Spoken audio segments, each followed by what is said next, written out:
Hey everyone, so it's been a hot minute since I did a video, and the last one I did was my 3 month update as to how I wanted to go forward.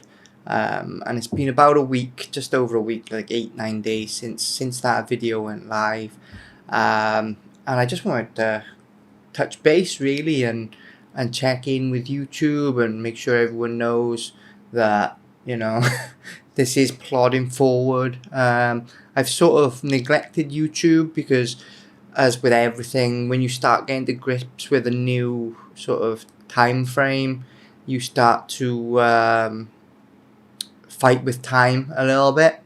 That and Forza Horizon 6 came out, so that sort of swallowed 2 3 days. But now I'm not bored of it, but the novelty's worn off, and I'm going back to like playing it an hour or two at night, just to chill out. And that's like, I think the reason why I kind of enjoy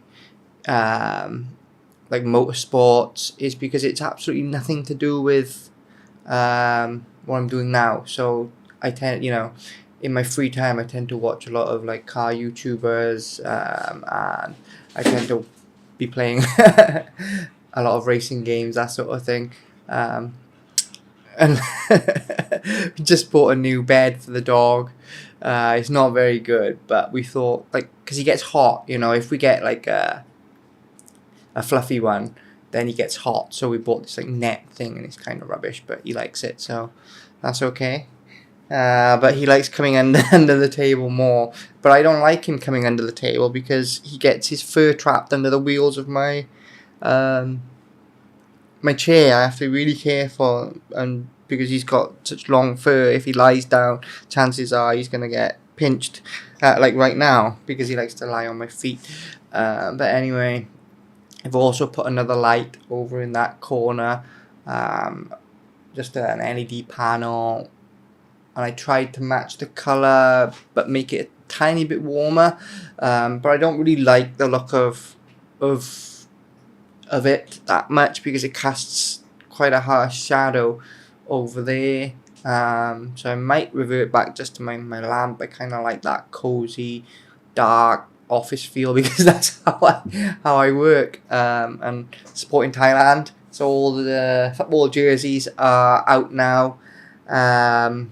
With the World Cup coming up, so I thought I would show a little bit of support to the country I'm in and the country of my birth. We've got the Thailand jersey on, which I think is a really cool look, really cool design. I like how everything's sort of center weighted. But I'm really into design and stuff. I think that's what a lot of people sort of, from my interactions on Reddit and the online communities and stuff, they look at game design and sort of neglect the design part. And my interests really stem from mechanical design, and being a creator who is also into mechanical design. That feeds a lot of why I've got 10,000 mice, and a lot of people see that as sort of unnecessary or flippant, from a consumerist point of view, but they don't connect the dots to the fact that like all this sort of, for me, it's one thing. For me, it's not separate. How we play our games is not separate to what games we play. I think that those things are very much connected, just like with my guitar or with cars. It's about the tactile feel. If you're going to put money anywhere, you put money into the things you physically touch, and the things that, like a car is the easiest example. With a car, what you want to spend money on is the things that you touch and the things that touch the ground, which is your chair, your seat in your car. You want something that holds you nice and well. Big fan of the old Recaros. Showing my age here, but that was like the staple of the Evos and the Type R's of the era. And then the steering wheel, and after that you're looking at tires, wheels, suspension, because that is what keeps your car stuck to the road. I'm very much a big proponent of that. And one of my friends, who I was very close with, and we were both doing sort of our own things. He was a lot older than me, and he was one of the owners of, what was the company name?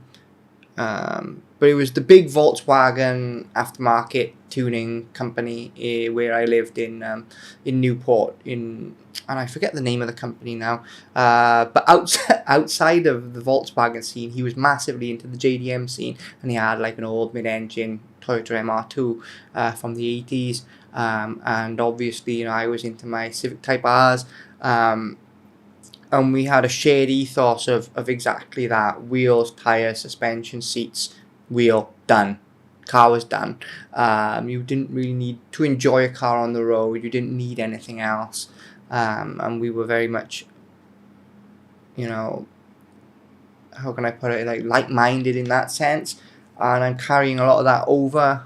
And I think a lot of people will be like, oh, you're making a racing game? Like, stop being so obtuse. No, I'm not making a racing game, but there's a lot of things that you have in life, like Ansel Adams. There's two things I want to speak about Ansel Adams. First of all, Ansel Adams, and I'm not quoting him correctly here, it's just off the top of my head, but he says every photograph is a culmination of every photograph before, everything you've done in your life, every person that you've loved, every person that you've known goes into your next photograph. And I 100% believe in that, not just for photography, but any art, whether you work with graphite, ink, on a tablet, using Procreate, Photoshop, whatever it is, if you're an Unreal artist, you use Maya, ZBrush, if we're going into, this sort of realm, or even if you use sort of, cars, and that's how you express yourself. I think that it isn't in isolation. It isn't really in a vacuum that you design these things.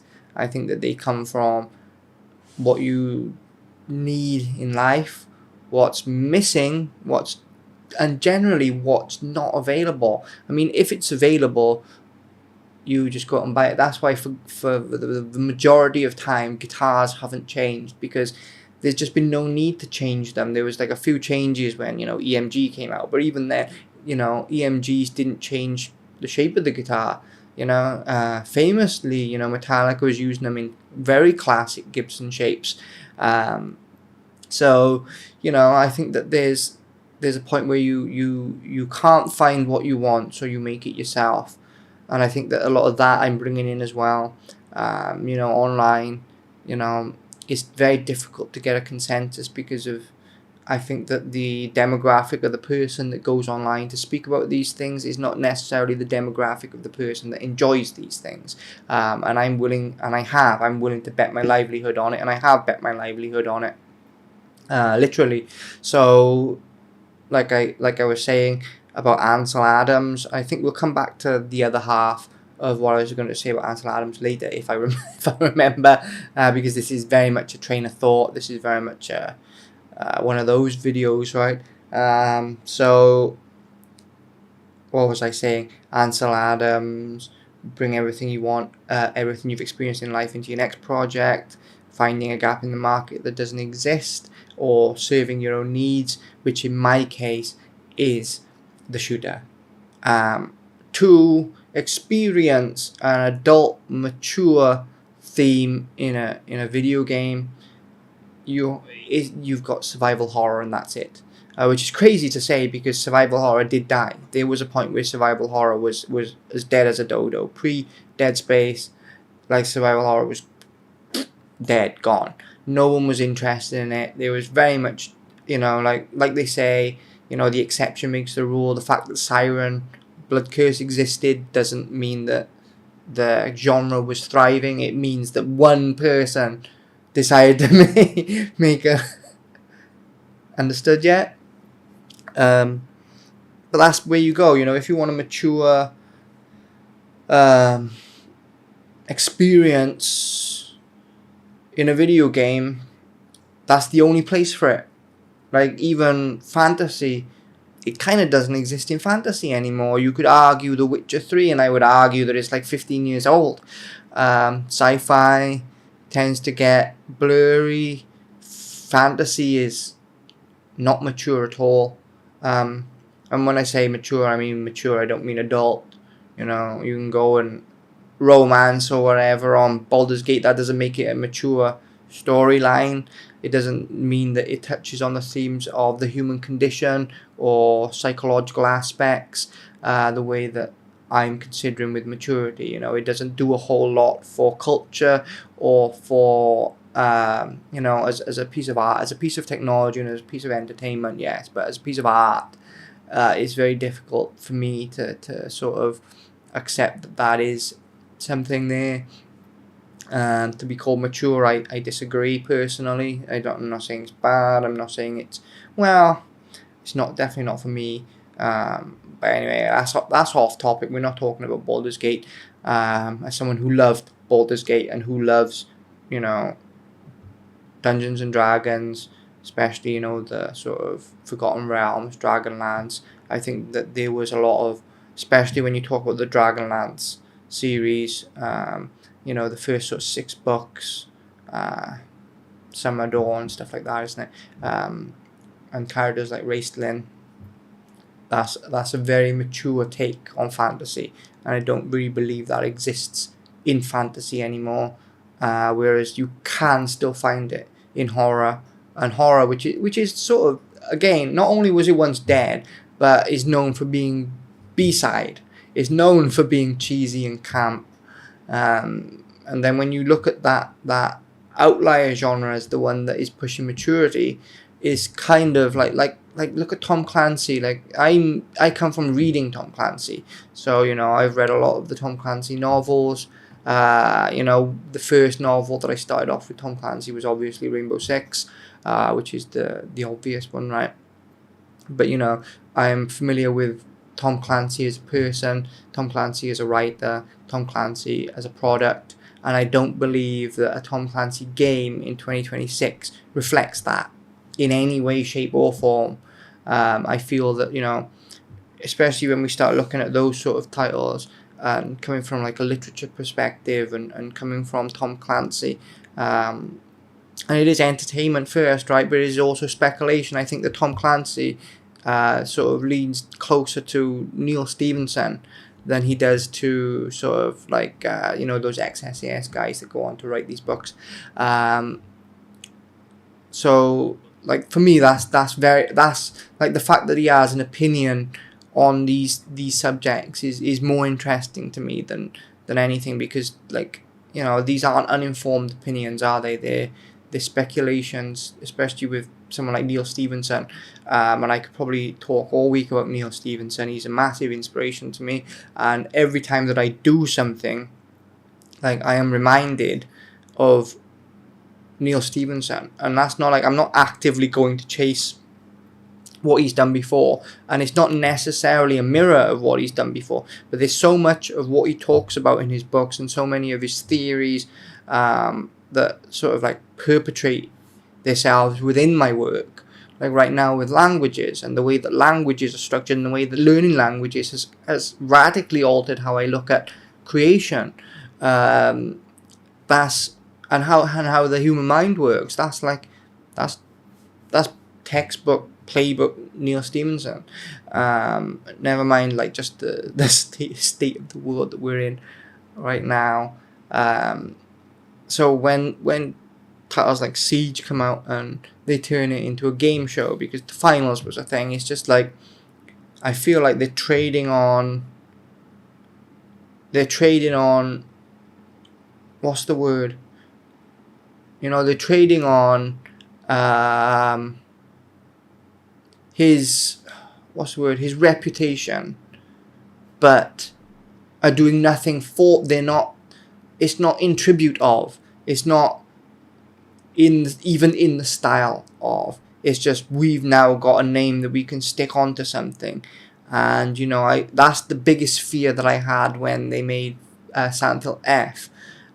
Because we've seen Castlevania, and honestly, I disagree when people say that, you know, Lords of Shadow and Lords of Shadow 2 are rubbish. I would fight that battle. I don't think they are. I think they are really cool, especially taken in context of the time they came out. I think that for the time they came out, they were fantastic. I think that, you know, if you had played God of War 3 and wanted more, if you had come out of the cinema and just watched the new Underworld film and wanted something like that, or the Dracula with the Welsh actor, what's his name?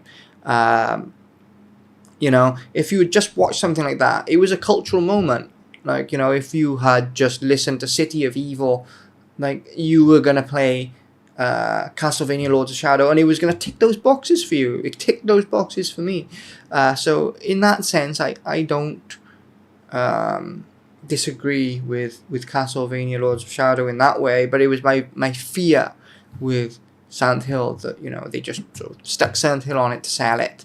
But I'm lucky that I was 100% wrong. And I think the Silent Hill F is a fantastic title, even though I have gripes with it. And like I said, if I was playing for myself, this is why I haven't continued the series, because there's two things that I learned when playing it. Number one is that the opinions that I can make in sort of like the first 30% of a game tends to carry through the whole game.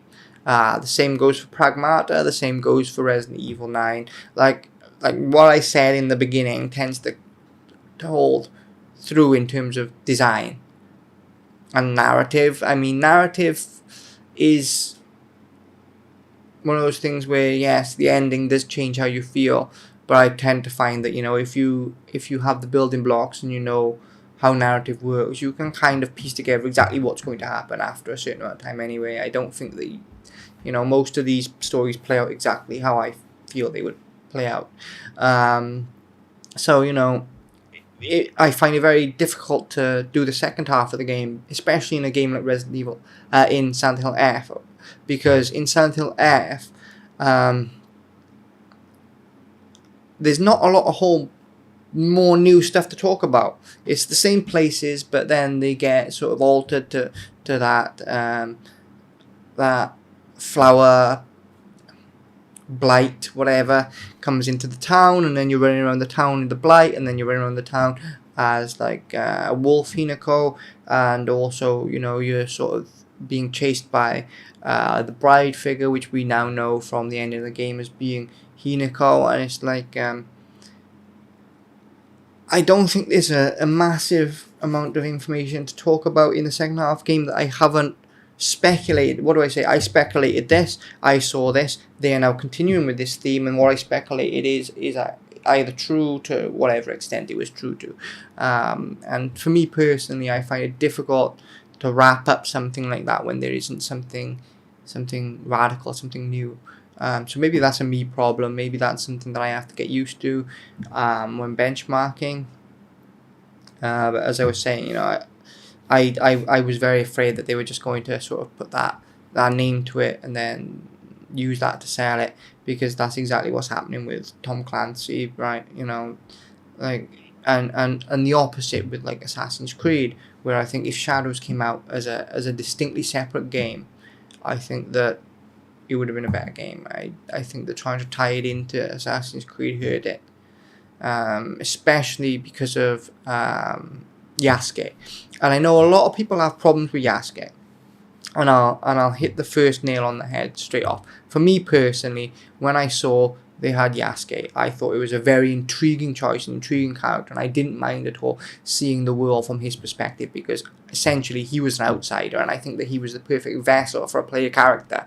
What I didn't like about the game is twofold. Is narratively, they made Yasuke something that he wasn't in real life, whilst trying to say the game was historically accurate. If they said it was if it was fiction or fantasy, would have been a better one. If they said it was a realistic fantasy with realistic elements, I could get behind it. But they said this game is historically accurate, and then they called Yasuke a samurai. And that is like saying that, Valhalla was accurate and what's his name, Eivor was the King of England.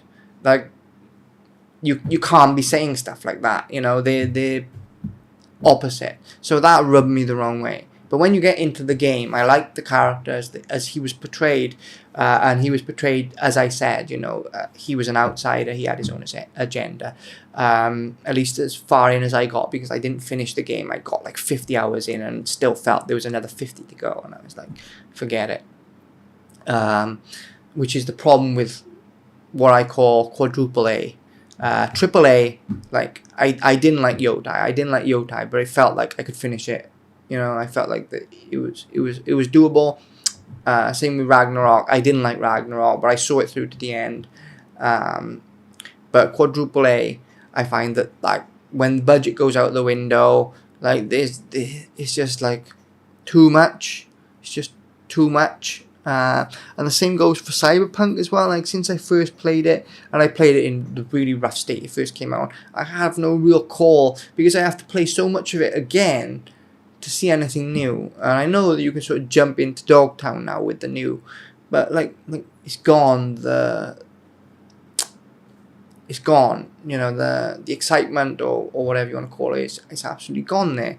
So these massive, you know, when you're talking 200 plus million USD titles, they really don't do it for me in the same way that something with a tighter scope does. And indie games and AA games really don't do it for me either, because I try. Like Nobody Wants to Die, I really enjoyed what they thought they were going to bring to the table, but then it just ended up being very linear. And then I got to one puzzle part, and like it just got to the point where it was more frustrating than rewarding, so I didn't bother going forward. And the same with Atomic Heart, and it wasn't because like I was stupid, it was because it was obtuse. Like whatever was going on, whether it's the controls, whether it's the direction, whether it's whatever they designed, like the part where you have to connect the pieces on Nobody Wants to Die, or like this moving this thing around, you have to jump and the jumping's terrible on Atomic Heart, or like Silent Hill F, which is, you know, sort of like AA plus, which is like the sweet spot, I think. And like I said, if I played it for myself, I don't think the combat is that bad that I wouldn't just sort of like deal with it to see what happened next. But when you're trying to play it and you're trying to judge it and you're trying to like it grinds on you, and it's like, oh, do I really need to do this section again? Do I really need to play this part again? Do I really need to deal with this, I mean, really janky system that hasn't changed since like the first, like even with what weapon does she end up with? But even right until she, like, it changes when she gets her arm, but up until that point, like no matter what weapon she gets, is no different to the lead pipe she starts with. I don't feel like it changes slightly when you get the kitchen knife, because the kitchen knife is a little bit faster. But other than that, like the lead pipe to the last weapon that you get, which I forget, I think you get a samurai sword, or is that on a second plate? I don't know.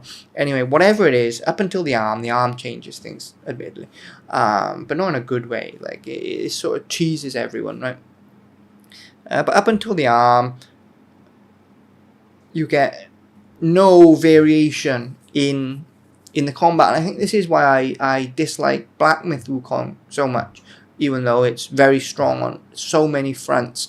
The combat is exactly the same. The first dude, you know, the first grunt enemy is the same as the first mini boss, which is the same as the first boss, which is the same as the last boss I just fought like 20 odd hours in. You know, it hasn't changed. The combat hasn't fundamentally changed from A to Z.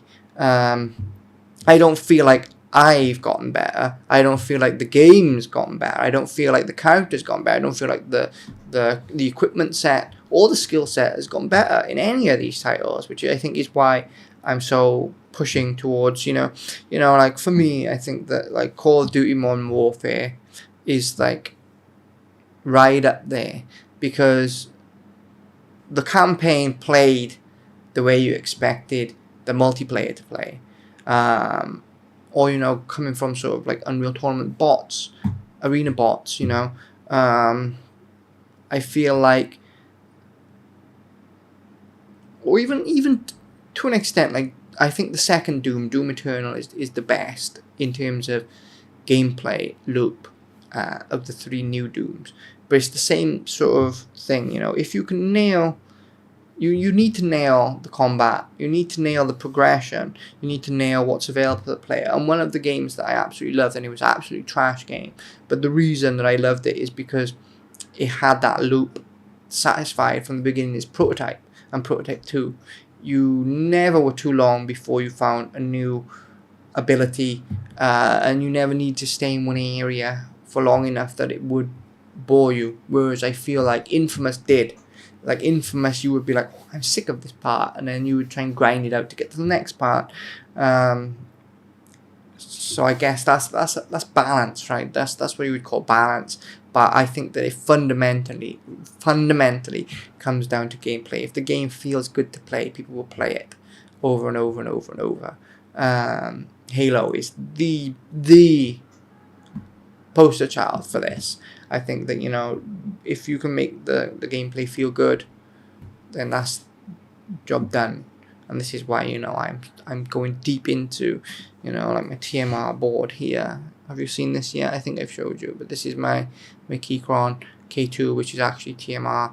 They marked it as Hall Effect because Wooten was like popular at the time, but I can 100% guarantee you this is TMR, and I know it's TMR because it doesn't die within like 5 hours. If it was Hall Effect, it would die consistently. So I know that it's TMR because it hasn't got the power draw of Hall Effect. So yes, they were 100% correct in calling this a TMR board. The only issue I have with this board, well, it's not an issue, is it has a 1000 hertz polling rate, and they don't declare the scan rate. Whereas I'm tempted to get the Monsgeek Fun 60 by Acco, because they declare that not only is it 8K polling, even though we don't know how stable that 8K polling is, we know that at least it can push into 2 or 4K above this, right? And they also say that it's got a scan rate of 128,000 hertz, which puts into perspective Wooting does an 8K polling with 8K internal scan for 1 this is the difference between TMR and Hall Effect. I think the TMR is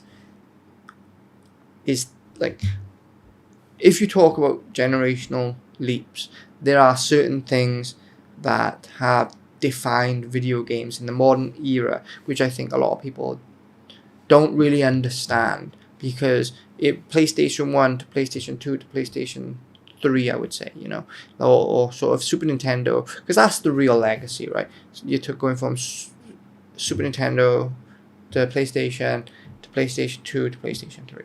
You've got massive bit jumps. You've got massive, you know, you've gone from basically impossible 3D, and I know there's things like Star Fox and that monster truck game, but you've basically gone from 16-bit 2D sprite animations to fully 3D and CD quality audio to, in PlayStation 2, what is now less interpretive and more realistic, to PlayStation 3, which is, you know, high definition, even if it was only 720p or 1080i interlaced. You know, and I think that honestly, in terms of visuals for the layman, I don't think people could really point out where we've gone from a title like Uncharted 2, The Last of Us, GTA 5. I think that, you know, those are very much still, you know, you can definitely tell the geometry's not as good and the textures are a little bit flatter and stuff. I think the layman could even understand that. But I think that since the PlayStation 3, I think that, you know, obviously we've got sort of like the social part that's come into games where, you know, like PT, but then again, PT and Dark Souls was PlayStation 3, so, you know, all that sort of stuff. It was all around in the PlayStation 3, like that sort of became mandatory sort of thing in the PlayStation 4, but really the advancement has been OLED. Then we've got Nvidia's RTX technology, so DLSS and ray tracing, which go hand in hand, because ray tracing is just too expensive on its own, really, to function. You need DLSS to implement RT, and they work hand in hand, right? And then now I think that the latest technology that we're getting is TMR. I think that TMR technology is going to be like, and I've wrote about this. It's not live on the site yet because I'm sort of like still working through it, but I feel like we're going back to the arcade days, of instant response. But let me work on this. I want to articulate this the best way I can. But this is really where I see, this is 1, 2, 3. So we're going from, OLED fixes everything that came before with LCD technology. Burning is just the price of entry, and even that's getting better. Then we've got ray reconstruction technologies, DLSS, which allows one of the most intensive parts of a video game, the lighting, to basically become, if not a separate issue, a parallel track, so that people say, oh, make games that are fun, make games that are fun. Well, if you have to sort of light every single corner and have like 5 different spotlights over a character, then that's time that you could be using. Or if you've got a lighting tech doing manual lighting, that's someone else you could have hired elsewhere. So I think that ray tracing is leading us into that, and then TMR, which is the thing that will bring games back to being fun. Because what makes games not fun is laggy, horrible experiences. You want to be able to do something and see an equal and opposite to that on the screen. There has to be minimal, and I think that that's where video games have not advanced so much, because I don't think that anything feels as good as Street Fighter 2 did on a CRT. And yeah, maybe the membrane pads weren't the greatest, but like even so, and let's not even talk about arcade cabinets. Let's not even go there, right? So that's pretty much my rant for today. The only other thing I was talking about is Ansel Adams. So me being a photographer, the current situation with Ansel Adams Trust Fund is that one of his pieces was taken by a artist, and I say this with air quotes, and a gallery, and I say this with air quotes because like are you a priest if you don't follow the Bible? And if you're an artist and you don't follow the ethics of being an artist, and if you are a gallery and you don't follow the ethics of being a gallery, then I don't consider you one. But anyway, they took a very famous photograph of his, and for people who don't know, Ansel Adams invented many techniques to do with printing negatives, developing negatives. It's called the zone system. It's used very much in black and white photography. Basically all of his work is large format, huge negative, black and whites, and it's all in sort of like he's very much for conservation and keeping the land as it is.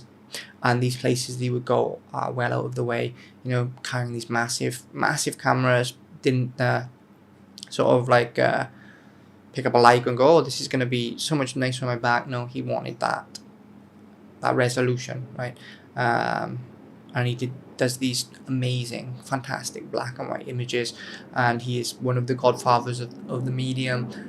Most definitely, I would say possibly the most prominent initial photographer. Did a lot to make photography considered a fine art, and basically this artist took one of his images and told AI to colorize it, which first of all he never got permission to do so. He used the fact that it was a famous photograph to sell his AI prompt coloration of it for a crazy amount of money, and a gallery allowed it. And I hope there will be legal repercussions for this. I hope that the trust buries them, because it's absolutely disgusting. I think that it is, it's an insult to Ansel Adams, it's an insult to photography, it's an insult to monochrome photography, and it is an insult to think that anyone would be okay with this. Like, that's the biggest insult. The biggest insult is that whoever did this, whoever perpetrated this, and there's more than one person felt like we were idiots and that we would take it. And I feel that the same goes for video games. This parallels video games. They're throwing out slop, they're throwing out shovelware, and they're just like, yeah, whatever. They'll buy whatever. You know, like the largest demographic for video game enthusiasts are adult males. You know, we are the vast majority of people who buy and enjoy video games, and we are almost the full majority that does it as, you know, our main hobby. That's fact. That is absolute fact. Yet they are not serving us. They are not serving us with mature, thoughtful, well executed video games. And that's what I want to bring to market. I want to bring something to market that perhaps would have fitted in the PlayStation 2 roster next to Ghost Recon, SOCOM, Rainbow Six, but not a tactical shooter, but you know what I mean. Like, you know, would have sat next to Metal Gear Solid 2, Metal Gear Solid 3. You know, something that doesn't take our intelligence for granted, that doesn't think we're idiots who will just buy whatever. And I think they'll see that in the next round. I think that they caught a lot of us out. I think that, you know, Tsushima was an amazing game, and they caught us out with Yodai. A lot of us went into Yodai thinking, and I think, you know, I kneel at the altar of Kojima, but I think he's done it. I think that, you know, we bought Death Stranding, and then we bought Death Stranding 2 thinking, oh, perhaps he's back on form. I don't think that's going to carry through. I don't think that it's going to carry through to OD. I don't think it's going to carry through to Fizzint. I just don't, unless he's going to find a different audience who respects what he's trying to do now. I think that he's lost his old one. I think that, like, I just don't think, like, me personally, I don't think I'm going to buy them. That's just how I feel. And it's the same with the majority of games, even like Call of Duty, you know, went from, you know, sort of these absolute central pillars of military narratives. I think that Glenn Schofield and the team that worked on World War II made one of the best games. I would say that Medal of Honor Frontline, Band of Brothers, and World War II are some of the best. You know, when you talk about entertainment leaning, because we're still talking about entertainment, video games are first and foremost entertainment. Those are some of the best, you know, World War II pieces of media that you can find, and I would put them up against, you know, sort of anything from Hollywood, absolutely anything. Yet, what direction did they go? They went zombies, they went Black Ops, they went into all this nonsense, right? You know, and even Advanced Warfare, I think even Advanced Warfare had a lot of grounding elements. Advanced Warfare to me felt like, unsurprisingly, Ghost Recon Advanced Warfare, but with exoskeletons, right? And it's kind of surprising how close to the real world, I mean, minus the exoskeletons, even though there's a few out there now, but, you know, in terms of just corporate, like the blur between corporate and state is just non-existent anymore, is it? So I think they got that right. But I'm going back in time. It's on my website. I'm going back in time. Like, I grew up in Udon Thani. I grew up in this bedroom. Like, I left this bedroom at 13 and came back at 30. And I didn't come here. Like, I have an office upstairs, a much larger office than this. And I was about 32 when I decided that I was going to come back down into this office. And, you know, part of it was ghosts of the past. Part of it was because it was just getting so expensive to heat upstairs. And I was like, when am I going to cut my pride? Like, yes, it's cool having a big room. But if I just come down to a smaller room, my electricity bill is like 20%. And I did. I cut my pride, and we're back in this room now. Grew up in Udon Thani. My dad, parachute regiment, served in Cyprus, mainly Cyprus and the Gulf, during the late 50s, early 60s. So, you know, sort of pre-Vietnam. A lot of his friends growing up were Army Rangers who served in Vietnam. Bert, Bob, George. So, you know, like, it was a lot of nights you know, and I was exposed as a child, you know, a lot of nights of them reminiscing or talking, and, you know, a lot of John Denver. And even though I wasn't there, I saw what it did. I saw not only what it did to them, but also what it did to Udon. So, you know, I sort of got like, it's my view on the ghost of Vietnam, not my view on Vietnam. And then obviously it's inferred by where I was at that point in time, you know, where I was in the late 90s, early 2000s. And then it's being executed where I am now. So there's like, it's like being refracted through different, you know, different lenses, which I think is what makes my project ultimately very unique and ultimately very expensive. So I think that I can bring that. I can bring something that the majority audience for video game enthusiasts will respect and understand.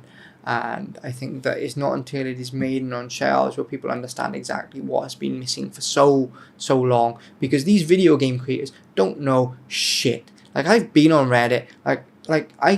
Most of them are begging for a job in the AAA space so that they can have a salary, or they just don't know fuck all. Like, they're programmers with nothing to say who are doing this as a hobby. I think that the people who have something to say are few and far between. They always have been. They always will be, just by the nature of how the world works. And I think that, you know, that always wins in the end. But just like a mold, the first printing is always sharp. But you know what happens after. And on that bombshell, as Mr. Clarkson would say, this is Banshee Interactive. I'm David Roberts. And remember, this is not a simulation.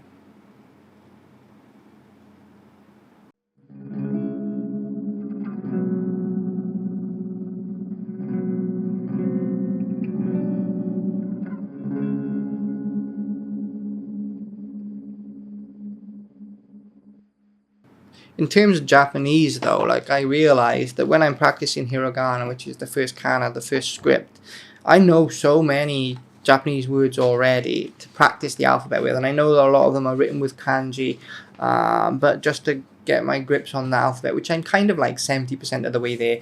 And when I say 70% of the way there, I don't mean like I can recognize pretty much anything in context, but being able to recall it at will is a different thing, you know, being able to know which one is which.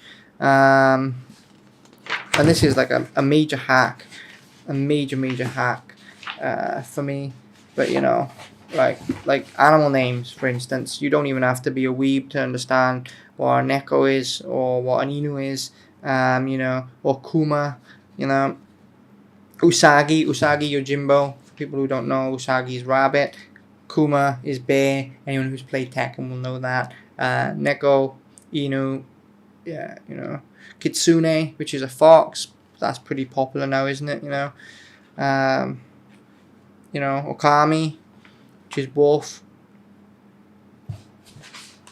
hebi, which is snake, which you'll know if you've played Yakuza, and then you've got all the prefecture names, so, you know, you can practice them with, you know, Hokkaido, Amori, Iwate, Akita, Yamagata, Fukushima, Ibaraki, you know, Gunma, Toichi, Osaka, Kyoto. You can use, you don't have to learn new phrases to be able to practice hiragana.